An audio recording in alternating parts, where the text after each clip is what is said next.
नमस्कार. आयुर्वेदामध्ये जे मोठे मोठे ग्रंथ आहेत, ज्याच्यामध्ये चरक संहिता, सुश्रुत संहिता, अष्टांगहृदय हे जे 3 मुख्य ग्रंथ आहेत. याच्या व्यतिरिक्त काही अजून बाकीचे पण ग्रंथ आहेत, जे भावप्रकाश आहे, माधव निदान आहे आणि असे बरेचसे.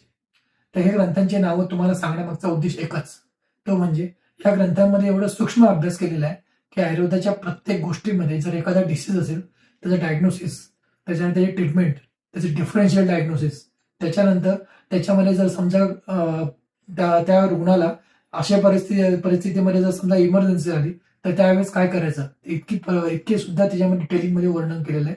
तर ह्या सगळ्या गोष्टी ज्या आहेत, त्या ज्वराच्या अवस्थेमध्ये त्यांनी सांगितलं, की ज्वराच्या अवस्थेमध्ये जर रुग्णाला अधिक मात्रामध्ये जर समजा काही गोष्टी केल्या तर काय करायचं, ह्या सगळ्या गोष्टी डिटेलिंग त्या काळामध्ये केलेल्या आहेत. परंतु आताच्या जे इमर्जन्सी आहेत आणि त्या काळाच्या इमर्जन्सी ह्या वेगवेगळ्या होत्या. त्यामुळे ह्या जे ग्रंथ आहेत, हे ग्रंथ काळानुरूप जे आहेत, ते त्यांच्यामधलं नॉलेज हे मात्र तेच आहे. परंतु त्या काळातले जे त्यांनी जे सांगितलेल्या गोष्टी आहेत, ह्या गोष्टी काळानुरूप आपण ऍक्सेप्ट करायला पाहिजे आणि त्यानुसार फॉलो करायला पाहिजे. थँक्यू.